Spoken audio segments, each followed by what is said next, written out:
여러분을 위한 성경 공부 프린트물은 20권이고요. 지난주에 나눠드렸던 프린트물을 이어서 공부하겠습니다. 자, 지난주에 우리 했던 공부를 다시 한번 잠깐 복습을 하고 이제 오늘부터 또 이제 그 뒤에 거 지난주 못한 것부터 또 공부를 할 텐데, 자 먼저 이사야 그러면 최소한 이제 그 이사야를 공부를 우리가 이제 이렇게 하고 있으니까 이사야의 이름의 뜻은 우리가 좀 알아야겠단 말이에요. 왜냐하면 그 이사야서는 이사야의 이름을 알면 이사야가 이런 거구나, 이사야 책이 이런 주제구나 하는 것을 알 수 있단 말이죠. 자, 성경의 이름들 중에 뒤에 야가 붙어 있으면 그 야는 뭐라고 했습니까? 지난주에? 이게 여호와라는 말이라고 했어요. 여호와. 그러니까 하나님의 이름을 히브리 말로는 야훼 이런단 말이에요. 야훼. 자, 그래서 이 히브리 말로 야훼라고 하는 그 단어의 이 야자, 이게 히브리 말로 이게 야자란 말이에요. 그래서 여호와 이름들 끝에 야가 붙어 있으면 여호와라는 말이 들어가 있는 거고, 그다음에 앞에 있는 이사야, 이 사람의 이름은 여호와는 지난주에 공부했죠. 구원이시다. 여호와는 구원이시다. 다시 말하면 하나님께서 우리 모든 인생들을 구원하신다, 이런 말이에요. 이게 이사야서의 가장 중요한 핵심이기도 해요. 그러니까 이사야가 전체 66장으로 되어 있단 말이에요. 자, 66장으로 되어 있는데 이 많은 이사야 66장까지의 내용이 좀 어려워요, 사실은. 저도 이렇게 읽다 보게 되면 이게 뭔 말인가 싶어가지고 이렇게 주석을 살펴보거나 이제 이렇게 해야지만 그 내용을 구분할 수 있고 이럴 때가 종종 있어요. 그래서 이사야의 내용이 어렵지만, 그러나 우리가 그 어려운 거를 다 구절구절마다 다 알 수는 없어요. 기억도 또 못하거니와. 그러면 뭐만 되냐면 이사야라고 하는 이 성경은 이사야의 이름만 알면 된다. 일단은 여호와는 구원이시다. 중요한 건 뭐예요? 구원. 우리를 구원하신단 말이에요. 예수님이 이 땅에 왜 오셨어요? 우리 인생들을 구원하시려고 오셨단 말이에요. 죄로부터 구원하시기 위해서요. 그래서 우리를 죄로부터 구원하여서 하나님 백성 만드시고 우리로 하여금 이 땅에 지금 살고 있으나 장차 천국에 하나님 나라에 들어가게 만드시는 것이 예수님이 이 땅에 오신 이유란 말이에요. 그래서 이사야서는 하나님은 구원이시다 라고 하는 그런 이름의 뜻이 이사야서 전체 가장 핵심적인 주제다, 이렇게 이제 알고 있으면서, 자, 이사야서는 지난주에 이제 그런 공부를 했어요. 신약과 신구약 성경에 뭐라고 그랬어요? 신구약 성경의 축소판이다, 이런 말씀을 드려요. 축소판이다. 자, 왜냐하면 이 66장 이 구조 자체가 그렇게 구조가 돼 있어요. 66장으로 되어 있는데 신구약 성경도 몇 권으로 되어 있어요? 66권으로 되어 있단 말이에요. 자, 구약 성경이 39권으로 되어 있고 신약 성경이 27권으로 되어 있고. 자, 그런데 요 구조 짜임새 그대로 이사야서는 39장까지 그리고 40장에서 66장까지 요거는 27장이란 말이에요. 그래서 1장부터 39장까지 40장부터 66장까지 그 내용이 싹 다르단 말이죠. 그래서 이사야서 1장부터 39장까지, 자, 1장부터 39장까지는 뭐에 대한 얘기냐면 심판에 대한 얘기고, 40장에서 66장까지는 무슨 얘기예요? 이거는 회복, 구원에 대한 얘기다, 회복에 대한 이야기다 하는 말씀을 드렸어요. 그러면 이사야서의 공부를 아주 잘 하신 거예요. 이것이 가장 중요한 핵심이기도 하단 말이죠. 자, 그래서 이사야서를 우리가 이제 66장까지의 내용이지만 지금 말씀드린 거 지금 우리가 계속 지난주에 이어서 되풀이하고 반복하는 이것을 잘 알면 그러면 우리가 이사야서를 이해할 수 있는 것이다. 자, 그러면 우리 프린트물 교재 9페이지입니다. 자, 9페이지를 보시고 9페이지의 내용을 보도록 하겠습니다. 자, 지난주에 이어서 9페이지서부터 5번, 큰 5번이죠. 자, 5번 뭐라고 되어 있냐면 심판과 축복이라고 하는 말씀이 있어요. 자, 그렇게 제목이 달려 있는데 28장부터 35장까지에 나오는 이야기가 이렇게 주제를 정할 수가 있다는 겁니다. 자, 그 밑에 거 한번 같이 읽어보겠습니다. 이 부분에는 6번에 걸쳐서 이스라엘과 유다의 구체적인 죄에 대하여 화 있을 징조를 맺힌다. 북왕국과 남왕국 두 나라 모두 그들 죄 중에 으뜸이 되는 것은 살아계신 하나님 대신 부를 의존하고 이방 나라와의 동맹을 의존한 것이다. 자, 다시 말하면 이 28장에서 35장까지 화 있을 징조 이스라엘아, 화 있을 징조 유다야, 화가 있을 거다라고 하는 그런 심판을 얘기를 하고 있는데, 지금 거기 이제 세 번째 줄에 나와 있는 것처럼 북이스라엘과 남유다가 왜 하나님께로부터 이렇게 책망을 받고 야단을 맞고 또 심판을 받을 것이라고 하는 그런 말씀을 듣냐 하면, 그들이 하나님 대신에 뭘 의존했다고요? 부를 의존했어요. 부를. 다시 말하면 재물을 의지하는 거예요. 재물. 자기 재산, 자기가 가지고 있는 재물을 의지하는 거예요. 그래서 예수님께서 뭐라고 말씀하세요? 부자가 하나님 나라 들어가는 게 얼마큼 어려워요? 낙타가 바늘구멍 들어가는 것보다 더 어렵대요. 더 어렵대요. 헐. 그럼 보십시오. 낙타가 바늘구멍으로 들어가야 안 들어가요? 못 들어가죠. 근데 그거보다 더 어렵다 그래요. 부자가 하늘나라 들어가는 게 더 어렵다. 그러니까 부자가 하늘나라 들어갈 수 있어요? 없어요? 없다는 거예요. 자, 그러면 감사하죠. 뭐가 감사해요? 하나님, 부자가 아닌 게 감사합니다. 별게 다 감사다 그러겠지만 부자 아닌 게 감사하다. 왜냐하면 부자가 자기 돈이 많으면 그러면 하나님 더 의지할까요? 안 의지할까요? 하나님 의지 안 해요. 자기 돈을 의지하게 돼요. 그러니까 우리가 이 이스라엘 백성과 유다 백성들, 이사야 성경도 결국은 그들이 가지고 있는 재산이 이 이스라엘도 유다도 자기들의 그 부가 많으니까 하나님 의지하지 않더라 이 말이에요. 그래서 하나님께서 그들의 이 부를 의지하는, 자기 재산, 자기 재물을 의지하는 이스라엘 백성들, 유다 백성들에게 너희들에게 화가 있을 거야 하고서 심판하시는 거예요. 자, 두 번째로는 뭐가 죄라고 얘기하냐면 이방 나라들, 다시 말하면 옆에 있는 이웃 나라들 의지하면 니들 망할 거야. 자, 그 이웃 나라와의 동맹을 의지하는 거예요. 이웃 나라와의 동맹을. 자, 그러면 옛날 구약 시대나 오늘날이나 다를 바가 없어요. 왜냐하면 옛날에 이스라엘과 이 남유다 백성들은 예를 들어서 자, 북쪽에는 우리가 그 나라는 이스라엘이라고 한다 그랬죠. 자, 남쪽에는 남왕국은 유다라고 하고. 근데 이 북이스라엘은 자꾸 누구를 의지했냐 하면 북쪽에 있는 아수르를 의지했어요. 아수르를 막 의지하고. 자, 남쪽에 있는 유다는 그 남쪽에는 뭐가 있냐면 애굽이 있었단 말이에요. 애굽. 지금으로 말하면 이집트죠. 이집트. 애굽을 의지한 거예요. 그리고 동시에 이 북이스라엘과 남유다가 이 아수르 또 애굽 그리고 또 저쪽 훨씬 더 동쪽으로 가게 되면 바벨론이 있는데 이 바벨론을 또 의지하는 거예요. 그런데 가만히 보면 바벨론도요, 옛날에 우리가 중고등학교 때 세계사를 공부하다 보면 이 바벨론 그리고 이 아시리아, 아수르, 그 다음에 애굽, 이집트 이게 다 문명의 발생지예요. 옛날에 다 바벨론 제국, 바빌로니아 하고 그랬죠. 바벨론 제국, 아수르 제국, 애굽, 이집트 제국 다 그랬단 말이에요. 지금으로 얘기하게 되면 지금 우리가 살고 있는 이 2018년도 오늘날 우리 시대 이 시대는 마치 바벨론, 아수르, 애굽 이런 것처럼 전 세계 200여 개가 넘는 나라가 있습니다만 그 중에서 뭐 그런 말 하지 않습니까? G12 그러면은 그 중에 가장 잘 사는 나라는 20개 나라 뭐 이런 얘기도 합니다만, 그 다음에 G7 그럼 그 중에서 더 잘 나가는 놈들 7나라 뭐 이렇게 얘기하는데 요즘에는 G2 그러면은 누구 얘기하는 거예요?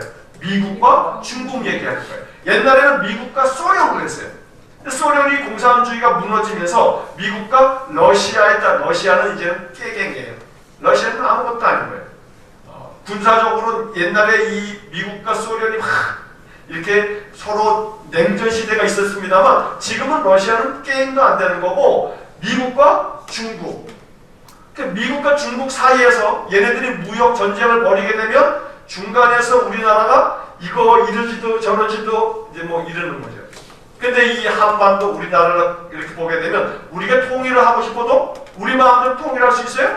못한단 말이에요. 미국이 버티고 있고 중국이 버티고 있고 북쪽에 러시아 버티고 있고 남쪽에 일본이 버티고 있고 그러니까는 저 동쪽에 바다 건너 태평양 건너에 미국이 그리고 밑에 일본이 또 서쪽에 중국이 북쪽에 바로 러시아가 이 네 개의 나라가 딱 버티고 있어가지고 한반도 남과 북에 대해서 우리가 서로 뭐 이렇게 좀 통일 좀 하고 뭐 잘 살아보고 싶어도 지들이 그어놓은 38선 지들이 이게 해결해야 된다고 지들 손에 있다고 지들이 결정 안 해주면 니네들은 할 수 없어 라고 이런단 말이에요. 그러다 보니까 주변 나라들과의 동맹이 중요한 거예요. 정치하는 사람은 뉴스 보게 되게 되면 한미 동맹이 지금 이렇게 흔들리면 되냐 안 되냐 막 그러면서 동맹이라고 하는 말들을 우리가 종종 듣는단 말이죠. 근데 그것이 옛날에 벌써 2600년 700년 전에 남한국 이스라엘과 북이스라엘과 남유다여도 역시 마찬가지였단 말이에요. 이런 나라를 의존하는 거예요. 그러니까 하나님께서 결국은 너희들 돈 의지하지 마, 부 의지하지 마, 너희들 주변 나라와 동맹 맺었다고 이 큰 나라들 의지하지 마. 니네들 자꾸 그렇게 의지하면서 하나님 등지고 살면 너희들은 망할 거야. 이게 이사야서에서 계속 얘기하는 거예요. 결국 오늘 우리들은 우리 기독교 신자들은 이 이사야서를 공부하면서 어떤 마음이 드냐면 이런 생각이 드는 거예요. 우리나라가 이렇게 잘 살고 지금 우리나라가 경제 규모적으로 따진다고 한다면 세계 10위에 육박하는 그런 경제 규모를 가지고 있단 말이에요.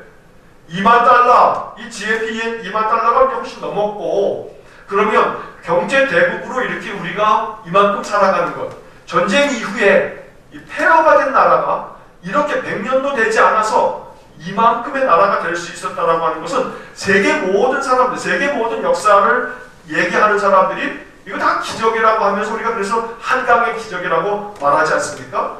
사실 지금도 마찬가지예요. 저 북한과 우리 대한민국이 지금 막 이렇게 뭐 평화의 무드로 이렇게 좀 나아가고 있는데 말이에요.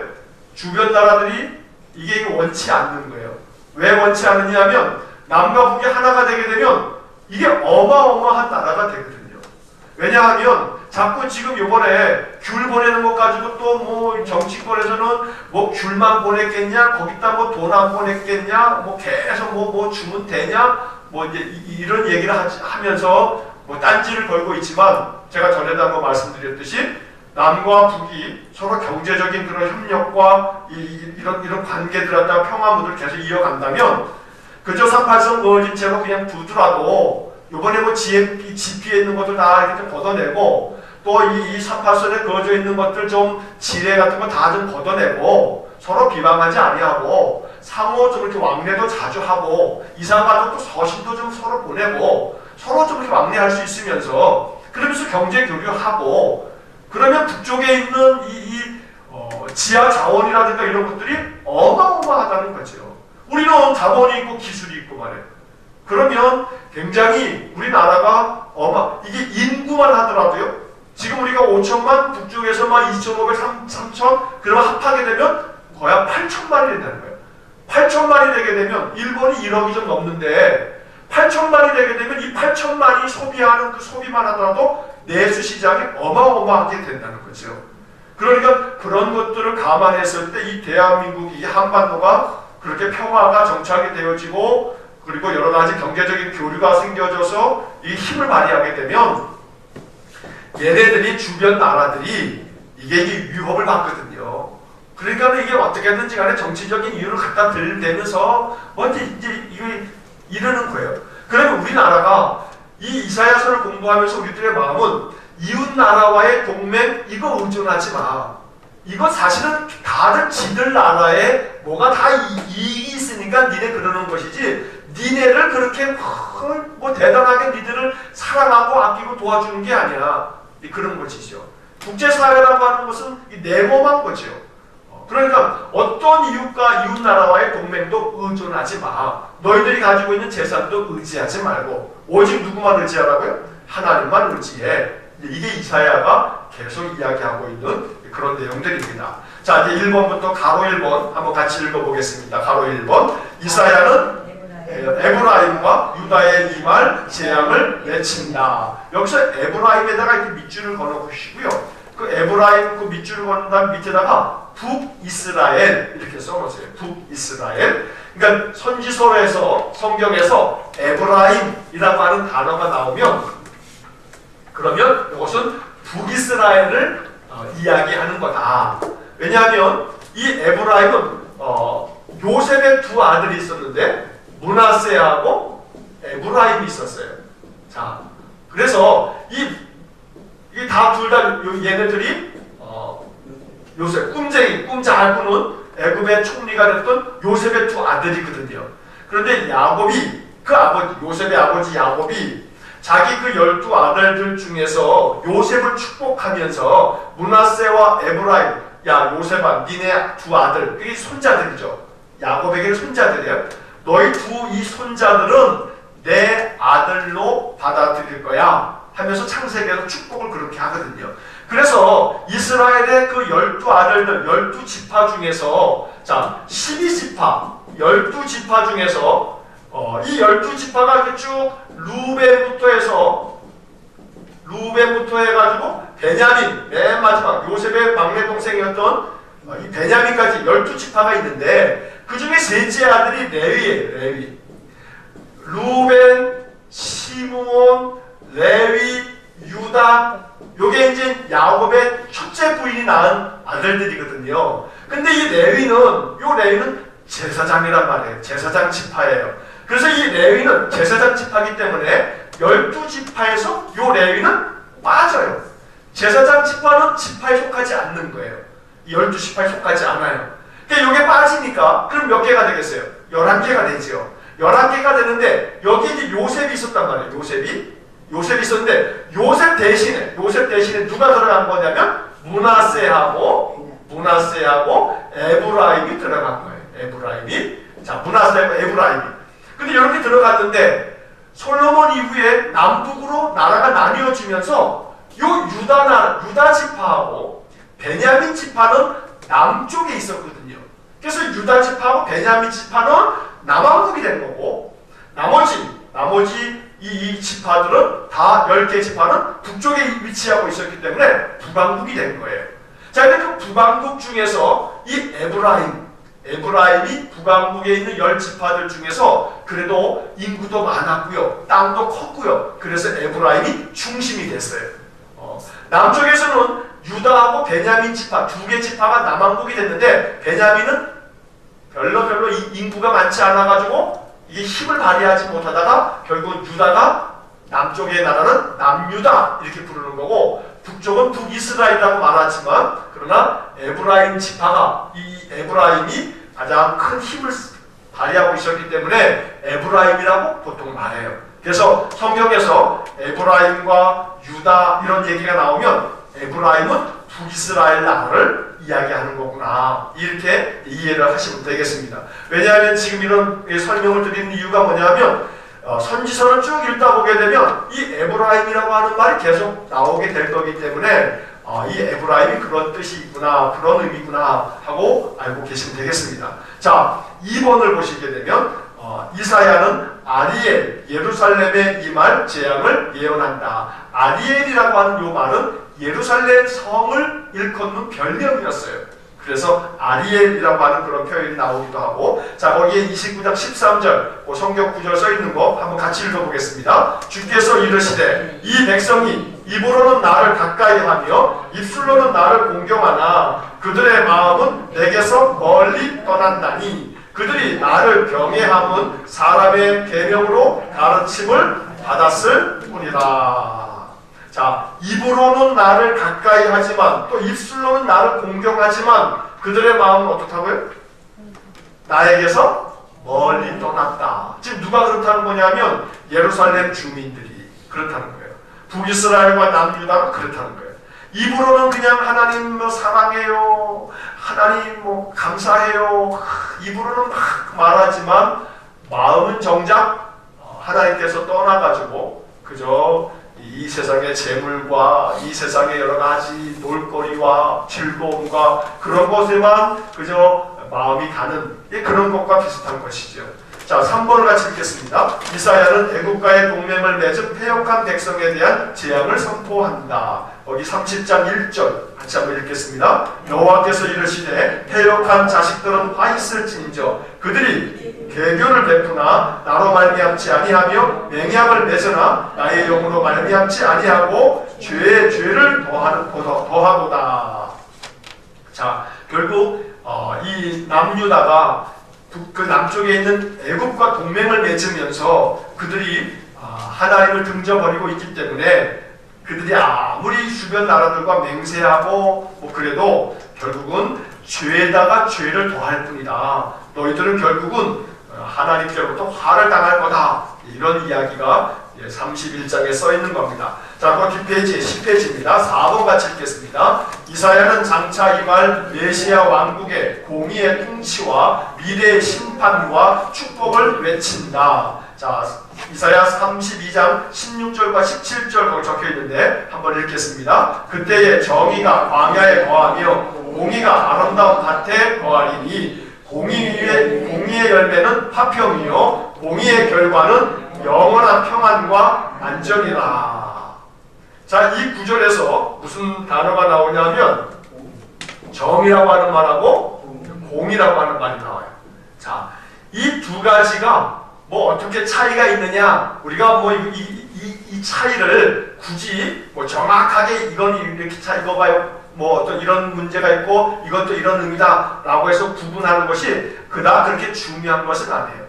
보통 일반적으로 정의 그랬을 때는 개인과 개인, 어떤 개인과 개인 사이에서 이루어져야 할 그런 관계에 있어서 의로움을 이야기하거나 그럴 때가 있고, 공의 그렇게 되게 되면 이 좀 더 사회적인 또 뭐라고 할까요?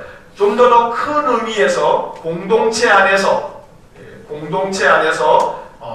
이루어져야 할 그런 어떤 바른 질서 이런 것들을 이야기하곤 해요. 그러니까 다시 말해서 사람과 사람 사이의 1대1 개인 관계에서 올바르게 해야 되는데 그 올바르지 못한 것들을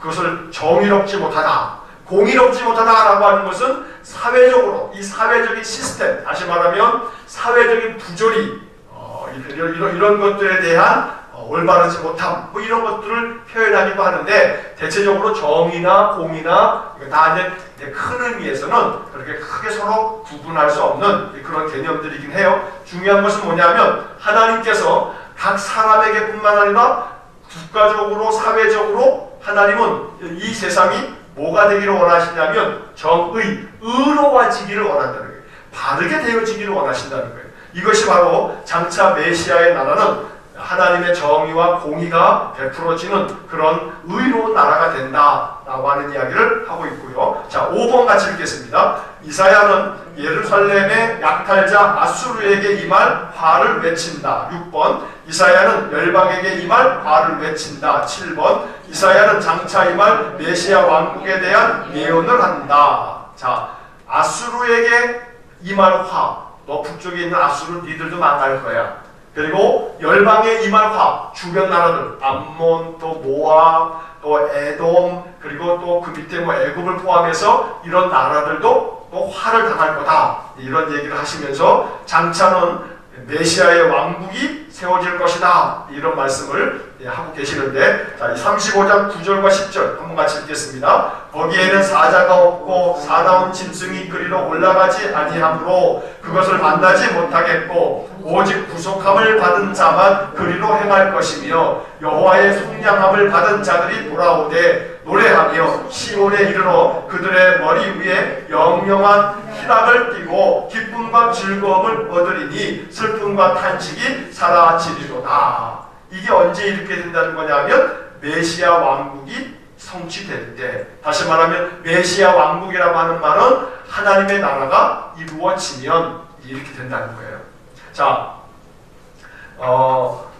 구약 성경은 계속해서 메시아가 오실 거다라고 얘기하고 있거든요. 자, 구약은 옛날 약속이에요. 옛날 약속. 그리고 다 신약은 새로운 약속. 다시 말해서 다 뭐가 있는 것이냐면 구약이나 신약이나 약속이 있는 거예요. 약속의 책인 거예요. 그럼 뭘 약속했냐 하면 다 이 두 가지 다 약속은 메시아에 대한 약속이에요. 메시아. 네. 구약 성경은 메시아가 오실 거다. 신약 성경은 메시아가 오셨다. 또다시 오실 거다. 이런 얘기예요. 자, 그러면 이 메시아 왕국이라고 하는 것, 지금 여기에 그렇게 7번에 써 있습니다만 메시아 왕국이라고 하는 이것은 하나님의 나라를 이야기하는 거고, 종국에서 우리가 말하는 천국을 이야기하고 있기도 하단 말이죠. 자, 이 메시아라고 하는 이 말은 구약 성경은 이스라엘 사람들이 썼던 옛날 말, 옛날 고대 히브리어로 써 있어요. 이 이스라엘 사람들은 지금도 저 이스라엘 땅에 가게 되면 그 사람들은 히브리어를 사용해요. 지금 사용하고 있는 것은 현대 히브리어고, 이 구약 성경에 기록된 것은 지금 이스라엘 백성들의 조상들이 썼던 고대 히브리어고요. 근데 지금 쓰는 이 현대 히브리어하고 고대 히브리어하고 뭐 다른가? 그렇게 크게 다르다기보다는 뭐 자음이라든가 이런 것들은 다 옛날 그들이 썼던 걸 그대로 쓰고 있거든요.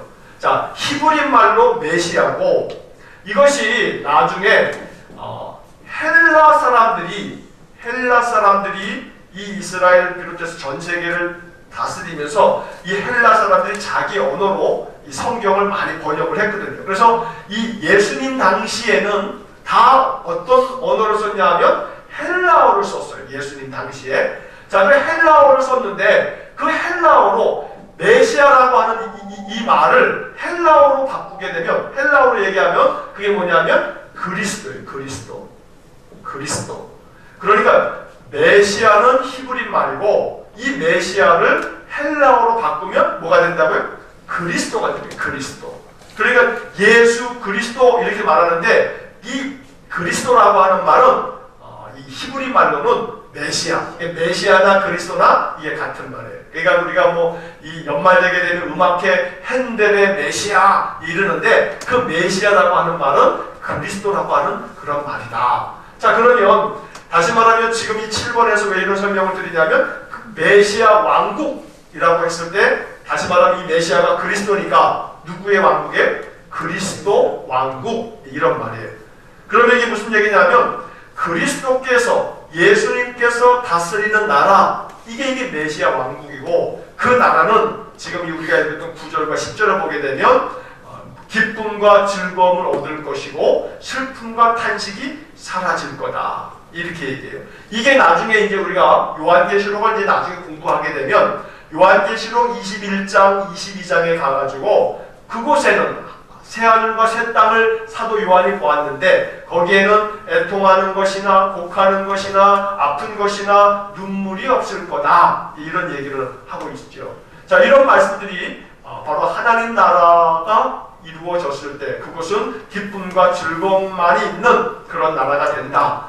모든 슬픔과 탄식은 다 사라진다. 이게 이제 구약 성경에서 이야기하고 있는 중요한 이 메시아 왕국에 대한 이야기예요. 자, 그 다음에 이제 6번을 보시게 되면 역사적 삽입이라고 제목이 이렇게 붙어 있습니다만 그 옆에다가 이렇게 써놓으세요. 역사적 삽입이라고 하는 내용이 36장부터 39장까지 이렇게 되어 있는데 그 옆에다 뭐라고 쓰냐 하면 히스기야 왕 이야기, 이렇게 써놓으시면 돼요. 히스기야 왕의 이야기다. 그 옆에다가 써놓으시고, 자, 그 내용을 밑에 이제 보시게 되면 이 부분은 앞에 있는 심판과 뒤에 따르는 구원 사이에 전환적 역할을 하고 있다. 이렇게 이제 어려운 말이 써 있는데 쉽게 말하면 40장부터 66장까지는 마지막 그 27장은 회복에 대한 말씀을 드린다고 했는데, 자 그러면 이사야가 자 다시 한번 반복하면요, 1장에서 39장은 뭐라고요?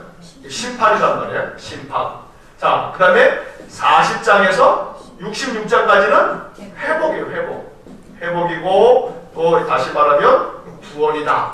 그런데 이 구약이 39장까지 끝나기 전에 지금 여기 보게 되면 36장에서 39장까지 6, 7, 8, 9 4장이네요. 요 1장부터 39장 이 심판의 이야기가 끝날 즈음에 36장에서 39장까지는 누구 얘기라고요? 히스기야 왕의 이야기가 들어갔어요. 그 히스기야 왕의 이야기는 지금 심판의 이야기가 39장까지 있는데, 마지막 끝에 가서 이 넉장은 36장부터 39장은 히스기야 왕의 이야기를 중간에 싹 집어넣어가지고 지금 뭘 얘기하는 거냐면, 히스기야 왕이 죽다가 살아났거든요. 죽을 뻔했어요. 이게 병이 들어가지고 죽을 병에 걸렸단 말이에요. 그래서 하나님께서 이사야 선지를 통해서 히스기야에게 네 병이 이제 곧 다 해서 네가 죽을 거다 이렇게 얘기를 하니까 히스기야 왕이 어떻게 했어요? 하나님 앞에 기도했어요. 눈물로 기도했어요. 눈물로 기도하니까 하나님께서 히스기야 왕에게 어떤 은혜를 주셨어요? 너의 생명을 몇 년이요? 15년 더 연장시켜 주마 해가지고 다시 살아났어요. 뭐가 된 거예요? 회복이 된 거예요. 회복이 된 거예요. 그러니까 이사야 성경에서 히스기야 이야기는 36장에 39장에 나오는데, 이 히스기야 왕의 이 회복의 이야기, 15년 생명을 또 연장받은 이야기는 아주 굉장히 중요한 이사야서 전체에서 아주 시사하는 바가 큰 거예요. 다시 말하면 이건 샘플이에요. 샘플. 어떤 샘플이냐면, 하나님께서 히스기야 왕을 살려주셨듯이 15년을 연장시켜 주셨듯이 북이스라엘과 남유다가 하나님 앞에 돌아와서 하나님께 기도하고 하나님 의지하고 하나님 붙잡으면, 그럼 어떻게 된다는 거예요? 니들도 회복될 거야. 히스기야 왕처럼 회복될 거야. 이 이야기가 삽입되어져 있는 거예요.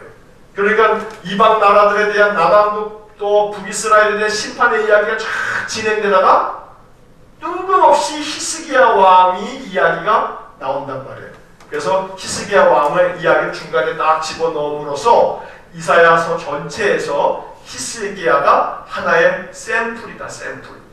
그래서 히스기야 왕처럼 너희도 죽을 거지만 구원받아서 새 생명을 얻을 수 있어. 이게 이사야서의 이야기예요. 그래서 이사야 그러면 36장에서 39장까지의 히스기야 왕이 죽을 병에 걸려서 죽을 뻔했다가 하나님의 은혜로 15년의 생명을 더 연장받은 거, 이 이야기가 이사야서 전체 이야기의 샘플 같은 역할을 한다. 이렇게 이해하시면 되겠다는 겁니다. 자, 그 밑에 이제 내용을 보시게 되면, 그 중간에 열왕기상 18장에서 19장의 내용과 동일하고 역대하 32장과도 일치한다. 이런 얘기가 있는데요. 열왕기상 18장, 19장, 또 역대하 32장에 보게 되면 이사야가 이렇게 죽을 뻔했다가 다시 살아나는 이야기가 거기에도 써 있다는 이야기입니다. 자, 밑에 이제 1번, 2번, 3번 같이 읽겠습니다. 1번. 아수르의 침공을 받은 유다는 절망에 빠지나 히스기야는 하나님께 기도하고 하나님께서 이에 응답하셔서 아수르를 격퇴시킨다. 2번.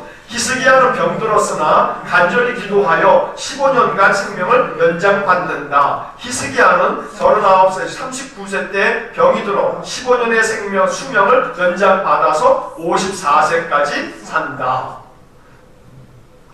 아이고야. 54세에 죽었으니까 지금 우리가 가지고 있는 75, 80 이 평균 수명에 따진다라고 한다면 굉장히 일찍 죽었습니다만, 옛날 고대인들에게서 수명이라고 하는 것은 40, 50 이렇게만 돼도 이게 많은 거죠. 우리나라도 예전에 다 40세가 넘어가고 50세가 되고 그러면 결국은 굉장히 고령에 속하고, 그런데다 60 환갑이 되면 환갑 잔치가 중요한 인생에 큰 아이고 장수하셨다 이러는 거죠. 지금은 환갑 잔치? 아이고 안 하죠. 환갑 잔치 누가 한다 그러면 이거 뭐야? 흉보는 시대가 됐어요. 의학이 그만큼 발전돼서 인간의 이 의료 기술 때문에 수명이 많이 연장됐지만 지금 이 히스기야는 39살에 죽을 병, 시한부 생명이 됐다가 15년 연장받아서 54세까지 살았습니다. 자, 3번 읽겠습니다. 히스기야는 바벨론에서 온 사자들에게 궁전의 궁중의 보물과 무기를 보여주는 실수를 저지른다. 히스기야 왕도 실수를 했어요. 어떤 실수를 했냐면 몸이 나았어요. 그러니까 이제 주변 나라들에서 어이구 임금님 살아나셨군요 하고서 바벨론에서 사신들이 왔어요. 거기에 이제 신하들이 왔어요. 그러니까 히스기야 왕이 우쭐한 마음에 그래 내가 살았다 그러면서 우리 왕궁이 이렇고 보물창고가 이렇고 군사 무기가 이렇고 다 보여줬단 말이에요. 자랑 삼아서. 근데 하나님께서 이사야 선지자를 통해서 히스기야 왕을 책망하는 거예요. 당신이 무기고도 다 무기 창고도 보여주고 뭐 재물도 다 보여주고 결국은 그 모든 보여준 것 바벨론이 다 가져갈 거예요 하고 이제 그렇게 책망을 하시는 거예요. 결국은 그래서 이 39장에서 히스기야 왕이 그렇게 책망을 받는 그러한 이야기로 39장이 끝나게 됩니다. 자, 이제 그 뒷페이지 11페이지에 보시면 이제 39장까지 이렇게 심판에 대한 이야기가 나오고 40장부터 66장까지는 회복에 대한 이야기, 구원에 대한 이야기가 나와요. 성경을 읽으시다가 구약에서 이사야서를 읽으실 때는 어떤 점에서요? 39장까지 읽느라고 애쓰기보다는 이사야서 그러면 이제 어디서부터 읽으면 좋아요? 40장부터 66장까지를 먼저 줄기차게 읽는 게 좋아요. 이사야는 40장부터 66장까지 읽으면 은혜로운 말씀이 얼마나 가득 찬지 몰라요. 어떤 점에서요, 죄송스러운 말씀이지만 복음서의 예수님 이야기보다 이사야 40장에서 66장까지의 이야기가 우리 마음속에 정말로 더 감사한 마음으로 읽혀질 때도 있어요. 왜냐하면 복음서의 예수님 이야기는 예수님께서 우리를 위해서 이 땅에 오셔서 병자를 고치시고 귀신을 쫓으시고 그리고 우리에게 십자가의 죽으심으로 구원해 주신 어마어마한 복음이 담겨있는 책임에는 분명하지만 그런데 이 복음서에 나와 있는 예수님의 말씀들을 쫙 보다 보게 되면 우리의 마음 가운데 사실 우리가 그 말씀대로 못하니까 사실 너무나 죄스럽고 어찌하면 좋아 하는 마음이 들 때가 많아요. 왜냐하면 산상보험 같은 경우만 하더라도 오른뺨을 때리면 어떻게 하라고요? 왼뺨을 대라. 어휴 어떡해. 오리를 가져가면 심리를 가지고 겉옷을 달라 하면 속옷까지 주고 이거 잘 할 수 있어요 없어요? 못한단 말이에요. 새 계명을 너희에게 주노니 서로 사랑하라. 너희가 서로 사랑하면 사람들이 너희가 내 제자인 걸 알리라. 알죠. 알지만 그 사랑하라고 하는 말씀 앞에서 우리는 어떤 마음이 드냐면 죄송스러운 마음이 든단 말이에요. 우리가 그렇게 못하니까 말이에요. 그러니까 결국은 이 복음서의 말씀에서 아무든지 나를 따라오려거든 자기를 부인하고 자기 십자가를 지고 날마다 따라와라. 이런 이야기들이 우리에게 굉장히 소중한 말씀이지만 그러나 한편에서는 우리의 연약함 때문에 이 복음서의 말씀이 아멘, 아멘, 아멘입니다 이렇게 받아들이기보다는 그 복음서와 말씀 앞에서 우리는 왠지 우리의 이 연약함에 대한 이 마음 때문에 이 주눅이 될 때도 있어요. 그런데 이 이사야 40장에서 66장의 말씀을 보게 되면 하나님께서 얼마나 많은 은혜의 약속의 말씀들을 들려주시는지 몰라요. 사실은 이제 우리가 이 점에서 중요한 것은 뭐냐면 지난주에도 말씀드리고 오늘도 시작하면서 말씀드렸듯이 이사야 성경은 신구약 성경의 뭐라고요? 축소판이다. 축소판이다. 자, 그러면 이사야 40장부터 66장까지는 뭐의 축소판이냐면 신약 성경의 축소판이다. 그러면 우리가 신약 성경을 어떤 눈으로 읽어야 되냐 하면 이사야 40장부터 66장까지에서 얘기하고 있는 거 요게 바로 뭐냐면 이건 그림자예요. 그림자. 그래서 우리가 구약 성경은 신약 성경의 뭐다? 그림자다 이렇게 말하고 있어요. 그래서 신약 성경의 내용은요 40장부터 66장까지에 나오는 이야기가 곧 신약 성경의 이야기예요. 우리가 신약 성경에 많은 이야기들이 있지만 이거 한마디로 얘기하면 40장부터 66장까지에 나오는 이야기가 신약 성경의 이야기다. 이게 축소판이니까 이렇게 말할 수가 있는 거예요. 자, 그러면 이제 그 내용을 보시게 되면 이런 겁니다. 자, 1번을 보시게 되면 주님의 구원을 통한 복. 그러니까 주님의 구원을 통해서 우리에게 뭘 주신다고요? 복을 주신다. 이게 신약 성경의 이야기란 말이에요. 자, 1번을 보시면 어떤 복이냐면 1번 같이 읽겠습니다. 하나님께서 이사야를 통해 백성을 위로하신다. 이게 중요해요. 위로하신다. 그래서 이사야 40장을 딱 시작하면 40장 1절에 뭐라고 나와 있냐면 그 밑에 보겠습니다. 40장 1절 같이 읽겠습니다. 너희의 하나님이 이르시되 너희는 위로하라. 내 백성을 위로하라. 이게 40장 1절에 나오는 이야기예요. 그러니까 신구약 성경의 축소판이 이사야 성경의 40장은 뭐로 시작하냐면 내 백성을 위로하라. 위로라고 하는 말로 시작을 하고 있는 겁니다. 자, 그러면서 40장 28절부터 31절까지 같이 읽겠습니다. 너는 알지 못하였느냐 듣지 못하였느냐 영원하신 하나님 여호와 땅끝까지 창조하신 이는 피곤하지 않으시며 곤비하지 않으시며 명철이 한이 없으시며 피곤한 자에게는 능력을 주시며 무능한 자에게는 힘을 더하시나니 소년이라도 피곤하며 곤비하며 장정이라도 넘어지며 쓰러지되 오직 여호와를 앙망하는 자는 새 힘을 얻으리니 독수리가 날개 치며 올라감 같을 것이요 다른 밤질하여도 곤비하지 아니하겠고 걸어가도 피곤하지 아니하리로다. 자, 41장 10절 읽겠습니다. 두려워하지 말라. 내가 너와 함께함이라. 놀라지 말라. 나는 내 하나님이 됨이라. 내가 너를 굳세게 하리라. 참으로 너를 도와주리라. 참으로 나의 의로운 오른손으로 너를 붙들리라. 우리가 얼마나 좋아하는 또 우리 마음속에 이렇게 참 사모하는 그런 말씀들입니까? 자, 이런 말씀들이 다 지금 뭘 얘기하는 거냐면 하나님께서 그 백성들을 위로하신다. 이런 말씀들로 위로하시는 거예요. 약속하시는 거고요. 이게 바로 주님을 통해서 메시아를 통해서 이러한 구원을 주시겠다. 이러한 복을 주시겠다라고 약속하고 있는 거죠. 자, 2번을 보시면 하나님께서 구원자 그분의 종을 통해 구원을 약속하신다. 자, 1번에서는 위로해 주시겠다고 말씀하시고 2번에서는 구원을 약속하시는 거예요. 42장부터 45장까지 이야기가 나오는데 42장 1절로 4절 같이 한번 읽겠습니다. 내가 붙드는 나의 종 내 마음에 기뻐하는 자 곧 내가 택한 사람을 보라. 내가 나의 영을 그에게 주었은즉 그가 이방의 정의를 베풀리라. 그는 외치지 아니하며 목소리를 높이지 아니하며 그 소리를 거리에 들리게 하지 아니하며 상한 갈대를 꺾지 아니하며 꺼져가는 등불을 끄지 아니하고 진실로 정의를 시행할 것이며 그는 쇠하지 아니하며 낙담하지 아니하고 세상에 정의를 세우기에 이르리니 성들이 그 교훈을 앙망하리라. 자, 이 이야기에서 우리가 중요한 포인트는 3절 말씀이에요. 상한 갈대를 꺾지 아니하며 꺼져가는 등불을 끄지 아니하고.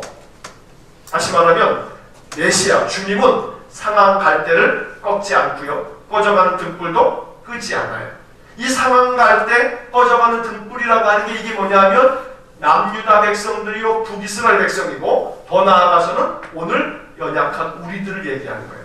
주님은 우리를 구원하시려고 꺼져가는 등불 에이 그냥 꺼져라 하고 꺼뜨리는 게 아니라 상한 갈대 에이 상했으니까 그냥 뽑아버리지 않으시고 다시금 이 상한 갈대를 세우시고 꺼져가는 등불도 다시 기름을 부어서 활활 타오르게 만드시고 이게 하나님께서 남유다에게 이사야를 통해서 선포하신 구원의 약속이라는 것입니다.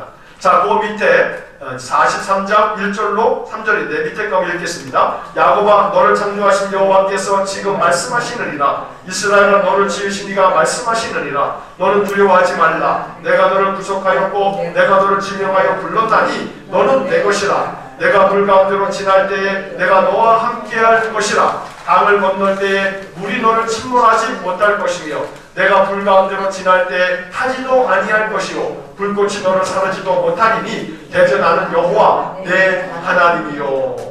자, 너무나 잘 아는 말씀이죠. 결국 이 말씀도 하나님께서 이스라엘 백성들을 이렇게 구원하시겠다고 너희를 건져내겠다고 강을 건널 때에도 물이 너희들을 침몰치 못하게 할 거고 불 가운데 지나가도 너희들이 불꽃에 타지 않을 거고 이렇게 내가 지켜주겠다고 하나님께서 거듭해서 약속하고 계시는 겁니다.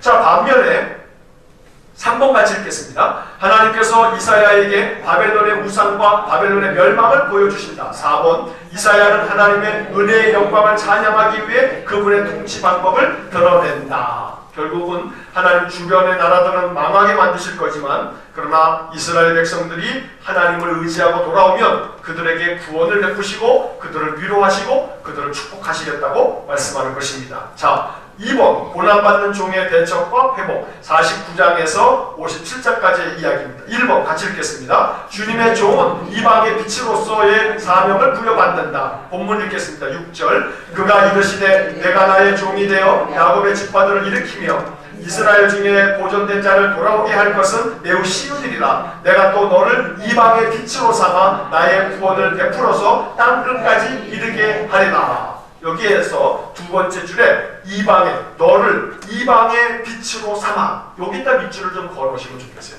이방의 빛으로 삼아.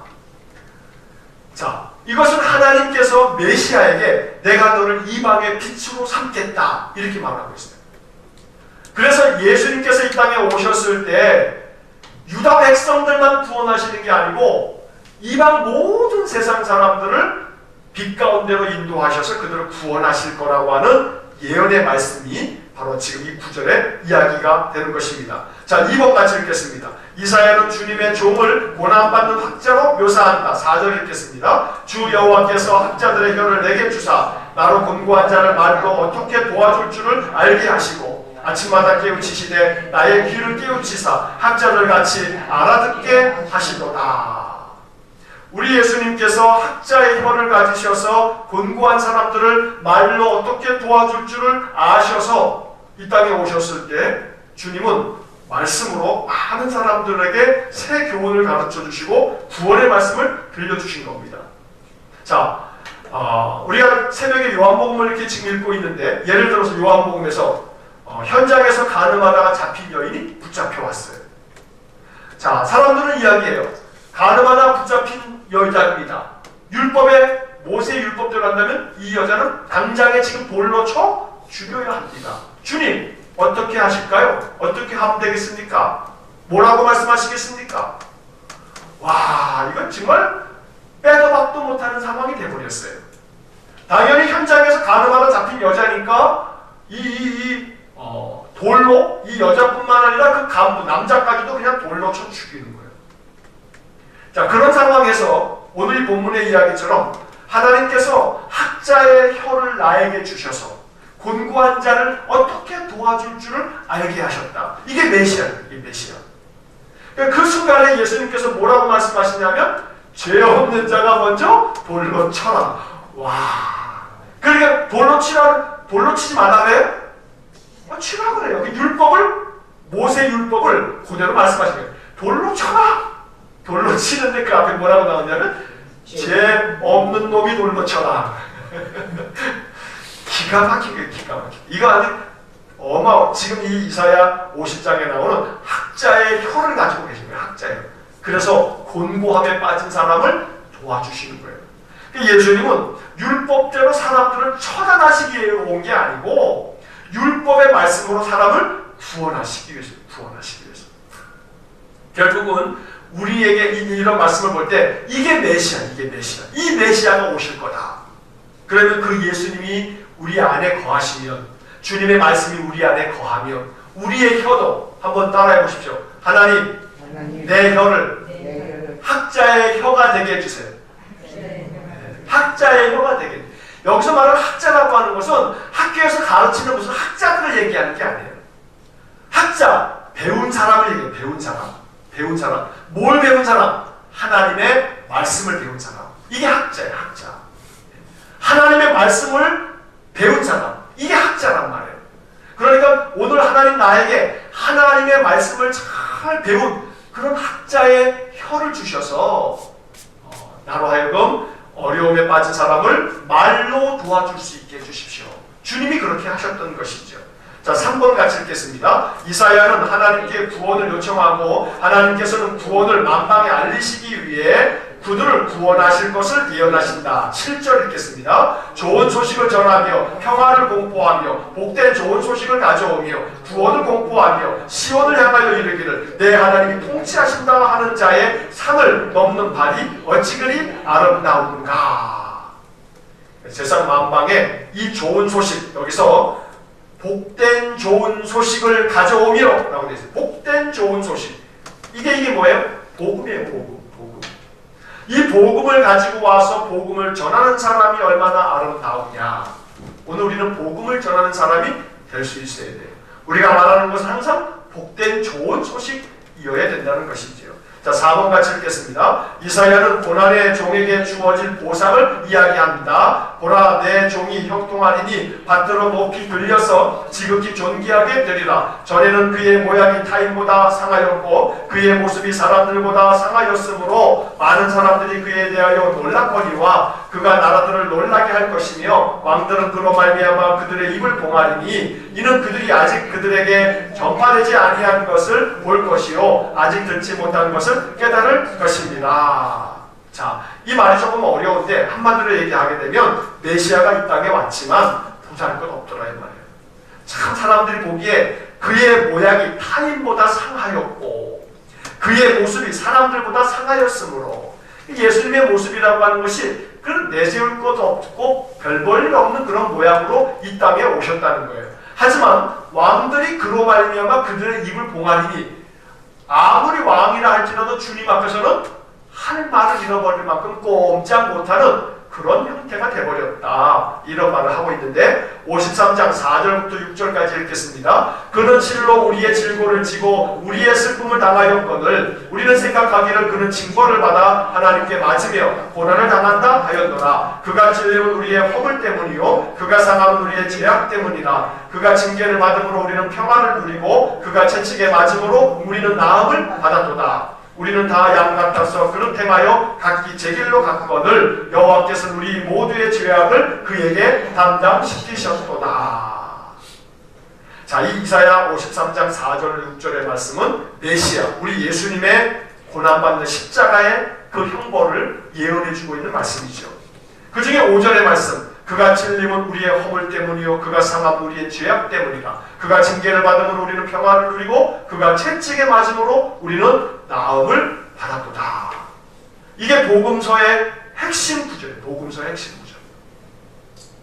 예수님이 이 땅에 오셔서 십자가에 고난당하시고 죽으실 건데 그것 때문에 우리가 나음을 얻고 평화를 누리고 구원을 받는다 라는 말씀을 선지자 이사야가 말하고 있는 것입니다. 자, 5번 같이 읽겠습니다. 이사야는 하나님께서 그분의 은혜와 긍휼로 이스라엘을 회복시키실 것을 약속하신다. 6번 이사야는 백성에게 여호와께 돌아오라고 초청하여 구원을 보장한다. 1절 읽겠습니다. 오호라 너희 모든 목마른 자들아 물로 나오라. 돈 없는 자도 오라. 너희는 와서 사 먹되 돈 없이 값 없이 와서 포도주와 젖을 사라.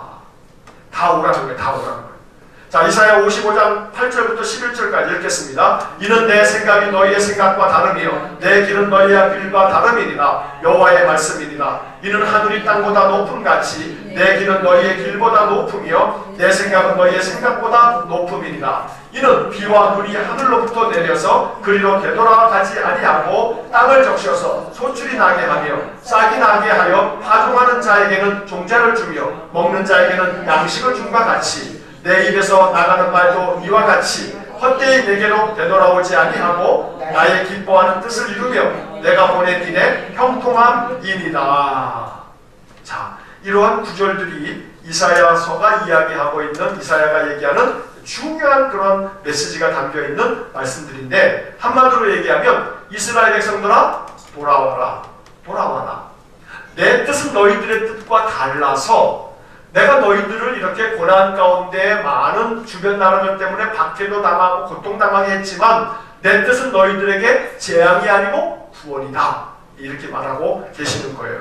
자, 7번 같이 읽겠습니다. 이사야는 하나님의 공의와 심판의 모습을 대조적으로 보여준다. 하나님께서 의를 행하는 자와 안식일을 지키는 자와 여호와를 사랑하는 이방인들에게 공의를 베푸신다. 하나님께서 사악한 자들, 자신의 탐욕을 채우는 자들, 우상 숭배하는 자들은 심판하신다. 하나님께서 겸손한 사람들을 치유하시고 소생시키신다.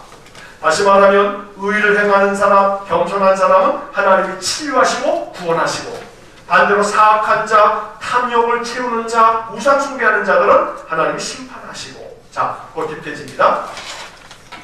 15절 같이 읽겠습니다. 지극히 존귀하며 영원히 거하시며 거룩하다 이름하는 이가 이와 같이 말씀하시되 내가 높고 거룩한 곳에 있으며 또한 통회하고 마음이 겸손한 자와 함께 있나니 이는 겸손한 자의 영을 소생시키며 통회하는 자의 마음을 소생시키려 함이라.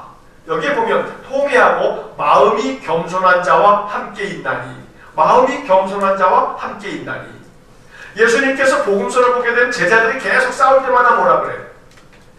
하나님 나라에서는 섬기는 자가 큰 자다.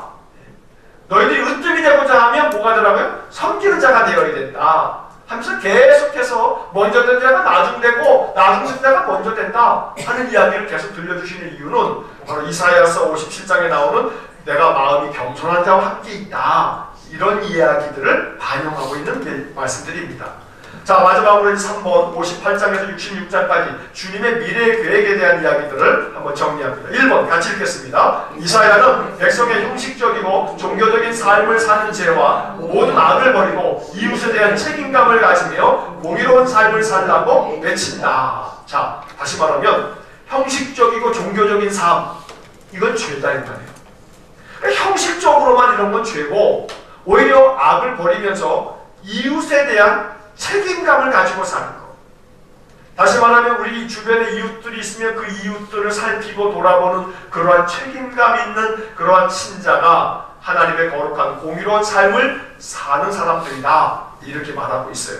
자, 그 밑에 거 한번 읽겠습니다. 이사야는 자신의 종교적인 자만심을 내세우기 위해 형식적으로 금식을 하는 백성을 책망하며 오히려 가지지 못한 자들에게 기본적인 필요를 채워주는 일에 헌신하라고 외친다. 어려운 이웃을 돌아보는 자에게 다음과 같은 약속을 준다. 내 빛이 흑암 중에서 떠올라 내 어둠이 낮과 같이 될 것이며 여호와가 너를 항상 인도하여 메마른 곳에서도 내 영혼을 만족하게 하며 내 뼈를 견고하게 하리니 너는 물된 동산 같겠고 물이 끊어지지 아니하는 샘 같을 것이라. 우리가 복음성가도 지난번에 이 노래 불렀죠. 너는 물된 동산 같겠고 마르지 않는 샘과 같을 거라고 하는 이 말씀이 이사야 58장에 나오는데, 중요한 것은요, 지금 여기다가는 그걸 다 안 적어놨습니다만 그 10절 앞에 8절, 9절, 10절 앞부분을 보게 되면 어떤 사람들이 이와 같은 거냐면 어려운 이웃들을 돌아보는 사람, 궁핍하고 힘든 사람을 돌아보는 사람들이 이렇게 될 것이다 라고 말하고 있는 그런 본문입니다.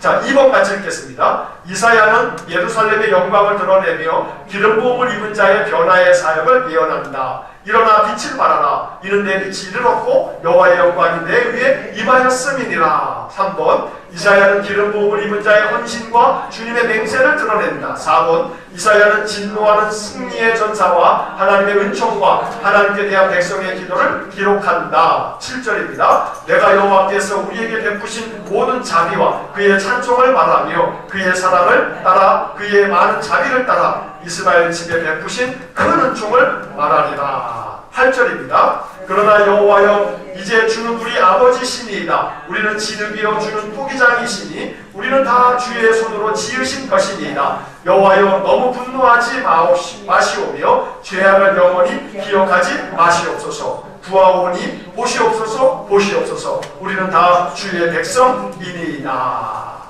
자, 이것이 이제 이사야 마지막 부분에서의 중요한 말씀들입니다. 하나님 앞에서 이스라엘 백성들은 우리는 진흙입니다. 주님은 포기장입니다. 우리는 다 주님의 것입니다. 주님께서 그러니 우리를 용서해 주시고 분노하지 마시고 우리를 구해 주십시오. 이게 이사야서의 마지막 결론을 향한 말씀드립니다. 자, 이제 마지막 페이지 15페이지입니다. 5번 같이 읽겠습니다. 이사야는 하나님께서 백성의 기도에 응답하심을 기록한다. 17절입니다. 보라, 내가 새 하늘과 새 땅을 창조하나니 이전 것은 기억되거나 마음에 생각나지 아니할 것이라. 너희는 내가 창조하는 것으로 말미암아 영원히 기뻐하며 즐거워할지니라. 보라, 내가 예루살렘을 거룩한 성, 즐거운 성으로 창조하며 그 백성을 기쁨으로 삼고 내가 예루살렘을 즐거워하며 나의 백성을 기뻐하리니 우는 소리와 부르짖는 소리가 그 가운데에서 다시는 들리지 아니할 것이며. 이게 이사야 65장에 나오는 말씀인데요. 여기 17절에 내가 새 하늘과 새 땅을 창조하나니, 이 새 하늘과 새 땅이 요한계시록 21장에 보게 되면 사도 요한이 내가 보니 새 하늘과 새 땅, 이런 말이 나와요. 이 새 하늘과 새 땅. 그래서 이 새 하늘과 새 땅을 창조하겠다라고 말씀하셨는데, 신약의 요한계시록에서는 요한이 새 하늘과 새 땅을 본다고 하네요. 구약은 창조하겠다고, 새 하늘과 새 땅을 창조하겠다고 약속하신 거고, 신약은 새 하늘과 새 땅을 보여주시는 이야기가 나오는 거예요.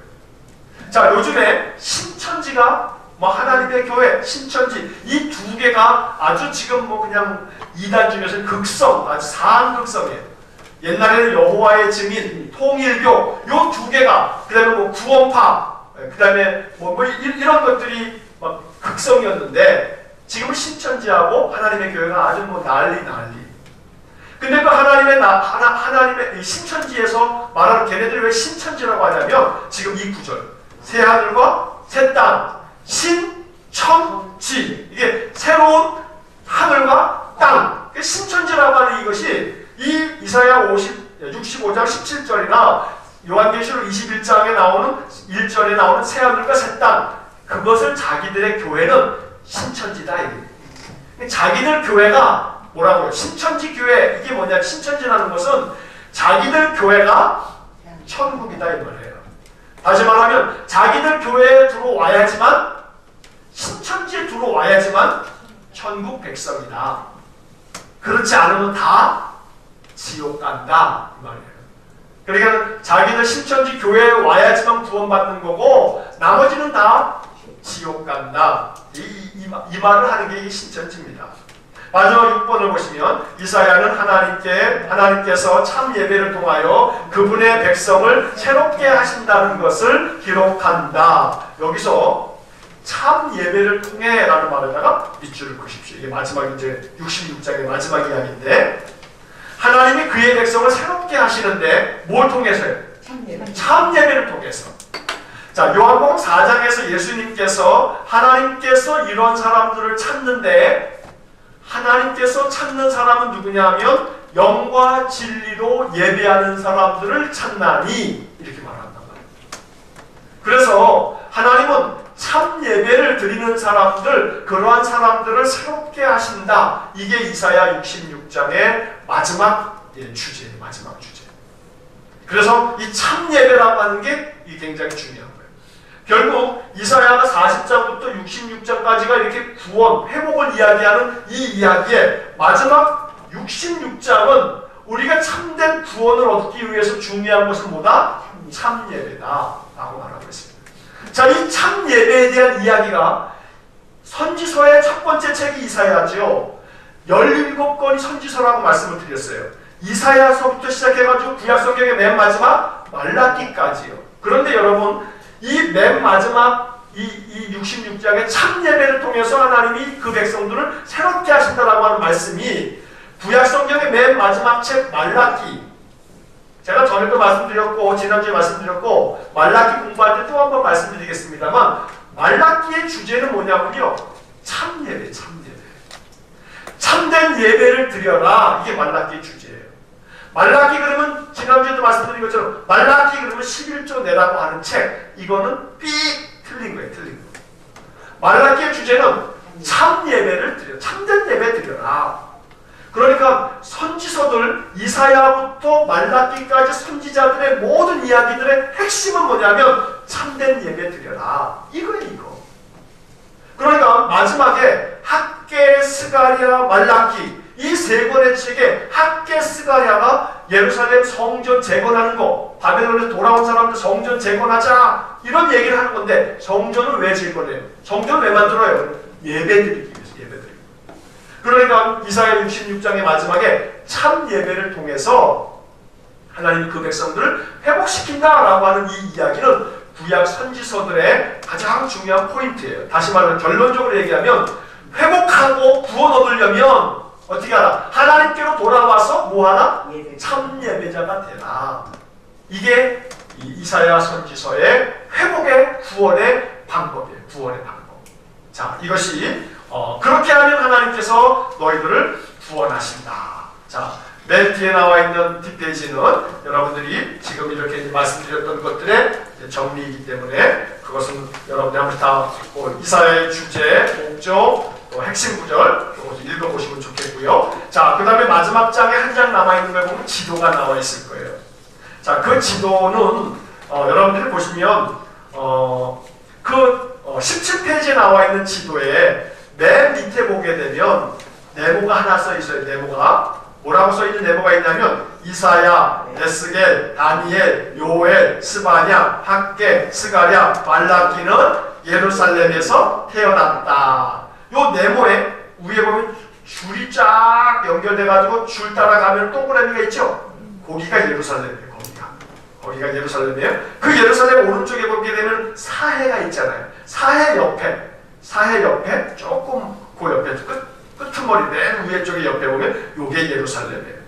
자, 그러나 그 예루살렘에서 조금 위로 올라가게 되면 점 하나가 있는데 오른쪽으로 조금 위로 올라가면 거기에 줄 따라가지고 쭉 사해 옆으로 오게 되면 뭐라고 되어 있냐면 예레미야는 아나돗에서 태어났다. 아, 예레미야 선지자가 태어난 아나돗이라고 하는 곳이구나. 이렇게 되어 있어요. 자, 거기에 조금 위로 올라가서 왼쪽으로 올라가면 거기에 줄 따라 옆으로 가면 사무엘은 라마에서 태어났다. 아, 사무엘이 태어난 곳은 여기구나. 라마라고 하는 곳이구나. 이렇게 알 수가 있는 거예요. 그런 식으로 거기에 나와 있는 네모에 있는 것만이라도 여러분들이 이렇게 보시면 그 위에 쭉 올라가게 되면 요나는 가드 헤벨에서 태어났다. 그 다음에 호세아는 이스라엘에서 태어났다. 엘리사는 아벨 무홀라에서 태어났다. 엘리야는 디셉에서 태어났다. 이 선지자들이 태어난 고향들이 어딘가 이렇게 동그라미 점으로 그 위치를 이렇게 보여주고 있습니다. 자, 맨 뒷장에 보시게 되면 그 당시 구약 이사야가 활동했던 당시에 주변 나라들이 어떤 나라가 있었나 이런 것들을 보여주는 그런 지도입니다. 참고적으로 한번 보시면 되겠습니다. 자, 이사야를 마치면서 이사야는 신구약 성경에 뭐나요? 축소판이다. 이사야라고 하는 이름의 뜻이 뭐라고요? 여호와는 구원이시다. 자, 이사야는 신구약 성경의 축소판이기 때문에 이사야는 몇 장으로 되어 있다고요? 66장으로 되어 있다. 자, 1장부터 39장은 뭐에 대해서? 심판에 대해서. 40장에서 66장은 회복에 대한 이야기다. 공부 A+입니다. 자, 기도하고 마치겠습니다.